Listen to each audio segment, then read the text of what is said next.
Welcome back, guys, welcome back to another sunny British day. Today we're going to talk about all these horrible e-bike fires that have been happening. Look at this lovely location, guys, absolutely amazing. Apologise now for swatting flies and stuff as I'm talking, because there's loads of them around.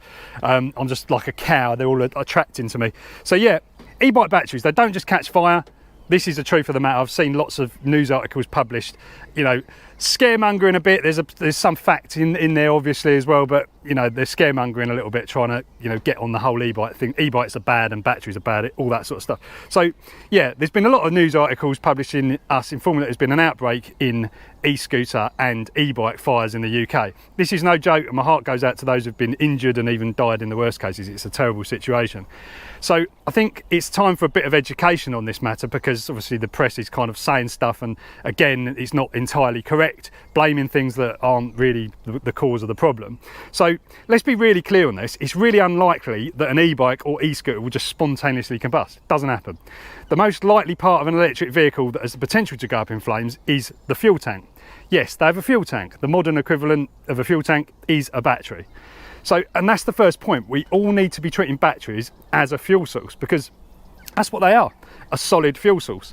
E-bike batteries hold a huge amount of energy to propel you and assist you down and move down the road, and if used correctly, can be much safer than liquid fuel, but not completely safe. Remember, it's still a fuel source. It's most likely true that the horrible incidents we've seen in these cases happen during charging these batteries. The chemistry that is used in modern energy-dense batteries for e-bikes and e-scooters is usually lithium ion or lithium ion polymer. It's normally, in most cases, lithium ion. And this battery technology, whilst inherently very stable, can be really dangerous if overcharged. By overcharged, I mean the top voltage or fully charged voltage of a battery cell is pushed way higher than it's designed for. This results in excessive heat and pressure build up, and the cell begins to vent. Now, depending on the severity of the situation, this could result in a flame or maybe just a release of gas. In the case of a flame, it's potentially disastrous because these cells become very unstable at high temperatures and a thermal runaway can occur. This results in a catastrophic explosion, not just of one cell, but a tag team effect, as each cell in the pack is linked and they'll just explode in sequence. A bit like one of those kind of party display firework boxes that you light the end and it goes da-da-da-da-da, you know, exactly that sort of thing. And you don't want that in your living room or your house or anywhere near it. So really, we should not be charging batteries inside our houses, just to avoid the very worst case scenario. You know, now I know this isn't going to be convenient for a lot of people because, you know, people aren't able to sort of charge outside or put it in a shed or something like that. You know, not everybody can do that. But the point is, you just really don't want to be charging unattended. We'll come to like the summary later, but that's one of the points. Now, I'm going to be really clear. I'm not saying this because something bad is going to happen, because it's a very small chance it actually will. However, there's still a chance, and that's what we're going to talk about next. So how does the most likely cause of a fire happen? It's the gross overcharge scenario. It's difficult to say exactly, but my educated guess, having been working with this type of battery for around 20 years now, he was close, wasn't he? It could be due to the failure of the onboard battery management system built into the battery.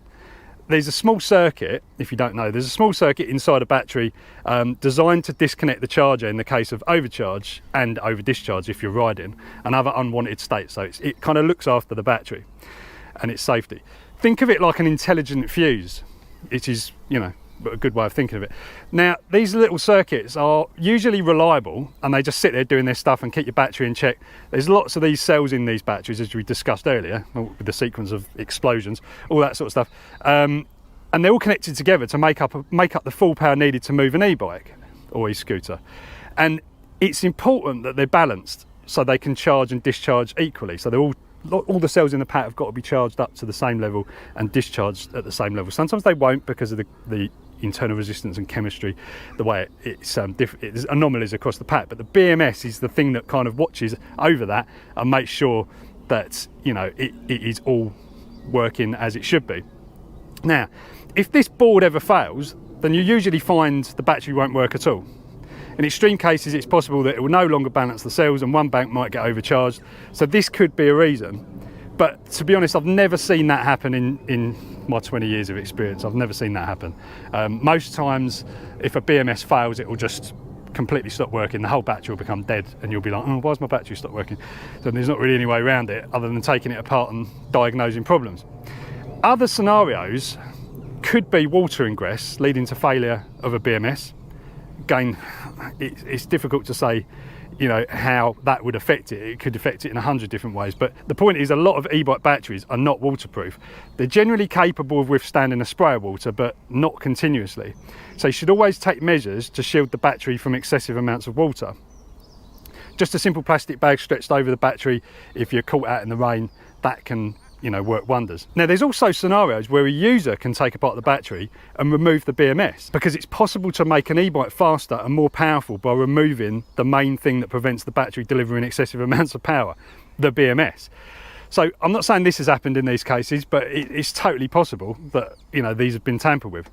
Finally, since a lot of modern e-bikes use mains chargers, like a charger or power adapter that you would use for your phone, and these share common connectors, usually very similar connectors on different vehicles, and it's entirely possible that an incorrect charger could have been used to charge the battery. If you use a charger that's designed for a vehicle with a higher power battery, a high voltage battery, and you put it on a lower voltage battery, then you're going to get a problem. I mean, 9 times out of 10 it shouldn't be a problem, because if you've got a good working healthy BMS, battery management system, it will cut the charge when the battery's fully charged, but not if the BMS is faulty or it's been tampered with or even removed. It's not going to do it. So, you know, you shouldn't try this. You shouldn't try using you know, higher power chargers on different batteries. Just don't experiment with it at all. But the point is, if you've got multiple electric vehicles with the same charger, you should take steps to make sure you're not going to use the wrong one. Colour tape on the charging connectors and labelling the chargers, that sort of thing, could help in these cases, especially if an uneducated family member may one day decide to recharge the bike or scooter. They just, you know, plug it in. So you should be really careful in that. Keep the chargers with the bikes or the things that you want to use them as well. Right, I'm going to jump in here because I did actually forget to mention one of the other reasons, and that is the mechanical failure.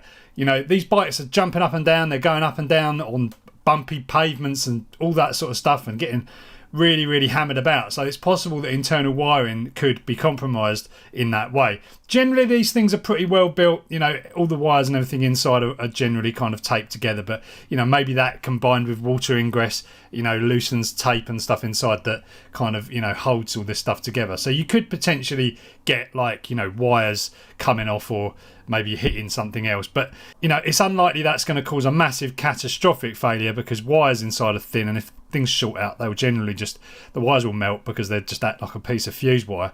But you shouldn't rule it out. It could be something to do with sort of mechanical failure. It could totally add to the problem anyway.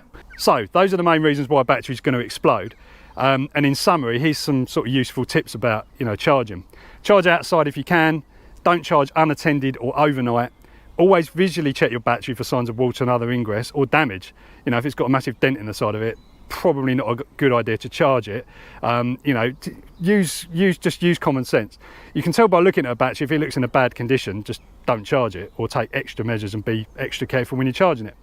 Whilst you are charging, fill the casing of the battery. Make sure, you know, it's not getting hot or there's any excessive heat whilst charging. IR cameras are getting popular now, like FLIR cameras and stuff like that. So, you know, if you want to be super over the top, you could look at the battery with one of those and see if there's any heat spots developing on a battery whilst it's charging. You know, they will heat up a bit on charge anyway, but you know, excessive heat is not good. And also just make sure you don't use the wrong charger. Just be really careful. Can't stress that enough. So as usual, I've seen the pressure's jumped on this and jumped to a lot of wild conclusions, blaming it on imported gear, all this sort of stuff. Not strictly true. You know, most of the stuff is made in China. This is a fact. Even the high end, you know, really expensive e-bikes that, you know, are UK brands or US brands, the batteries will be made in China. These guys have been making batteries long before we adopted all this technology. So, you know, they know what they're doing, and the quality generally of batteries is pretty good. It's mostly things failing because of outside sources. You know, you won't have a battery just sit there and it will just explode. It has to be provoked in some way. You know, provoked, I don't mean like someone's doing something on purpose. I just mean you're doing something with that battery. You're either charging it or you're discharging it or doing something you shouldn't be with it. Anyway, all that aside, it is really to do with miseducation out there. People don't really understand what they're dealing with here, and that's hopefully what this video will start to help, you know, people kind of get to grips with what this technology is and that it needs to be taken seriously. It's not a toy. It should be treated like fuel, and that is what I've got to say about it, guys. So I hope you've enjoyed this one. Don't forget, like, subscribe if you like this sort of content. I'm sure, how could you not? How could you not? So I'll catch you next time.